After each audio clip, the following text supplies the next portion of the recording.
Shauna's with us in Medford, Oregon. Hey, Shauna, how are you? Wonderful. Thank you for taking my call. Sure. Our situation, we've been doing your program for 3 years. We paid off $90,000 in debt and have cash flowed another $60,000 because, of course, Murphy hit us with every possible home repair. Wow. And our situation now is that we only have our house and our student loans left. My husband is an optometrist, and our student loans are about $350. Oh, God. And I know. And our house is at $170. Mm-hmm. So our question is, we love our house. Like, the location is great. It's by the school, by our church, a mile from his work. Like, we just love it. But it is also, we owe $170, and the value's gone up to about $390. So we question, like, should we sell our house to pay off part of our student loans, but then still have to move somewhere and have some sort of housing and then attack the rest of the student loans, or what should we do? That'd be my worst case scenario. What's your household income? His base pay is $110, but with bonuses, he's been averaging about like $140 over the last few years. Wow. Do you see that? What kind of a trajectory is that on? Are we seeing 200 in 2 years or what? Well, he is great and wonderful, and every year he's made more and more, and every year he says, well, I won't make that much next year, but he keeps making more every year. So I'm not sure.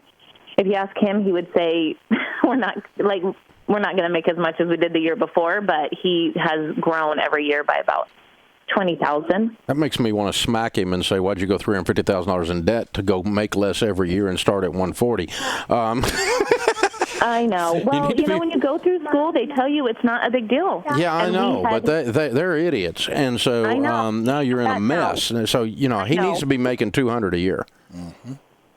Okay. To get your way out of this. So I need him to kick his ambition level up about 3 notches here. Okay. And no, I wouldn't sell your house, but I would jack him up. Okay. Lots of optometrists make $250,000. We work with them all the time. It's not that unusual. They build a practice over time. It's not instantaneous. Coming out of school, they don't make that. But he can build a practice, and that includes the sale of the eyewear and the sale of the contacts, and there's margin out your ears and that stuff. And so I'm on the receiving end of that myself. But it can be done, and I don't know what type of practice he's in, if he's working for a company or what he's doing. But I would begin to, let's further his career and get your numbers up and keep your house is what I would say. Ken, you got any insight? Yeah, I'm blind as a bat without these contacts, and you're right. There's so much margin in optometry, and he's got to grow the business. He's got to be looking at how do I grow the business, and then with the surplus of the growth of the business, he's not paying himself anymore. He's paying this debt down. It's very doable. You're absolutely right. It would be crazy for somebody else, but he can grow that business. I mean, if you can get the 200 and you live on 75, you keep the 175 house, right? That's right. Note, and then you start throwing 100 a year at this, and how quickly does 350 go away at 100 a year, going towards it 3.5 years. That starts to make sense. 140, I'm throwing 50 at it. Now I got an 8-year plan, and that's very difficult. I'm very concerned that an optometrist feels he's capped. Already. You and I don't believe in that. It's capitalism. He can bring in more customers. By the way, he may not own the practice in this case. That's fair. He's probably working for lens crafters or something, So that's possible. Fair. But but the point is, you're not stuck there. You got medical school debt. You got a medical degree, so let's use it and turn it into something instead of that's the ambition thing, and figuring out how to do that, and a different way to monetize your license, your skill set into the marketplace. Right. That's what you're looking for. I would do that rather than sell the house. If you're going to be making 140 ad infinitum, and that's the projection for the next 7 years, sell the house. But I wouldn't accept that answer if I were in your all's shoes. I would go, okay, I went to all this trouble. I didn't go to all this trouble to make 140.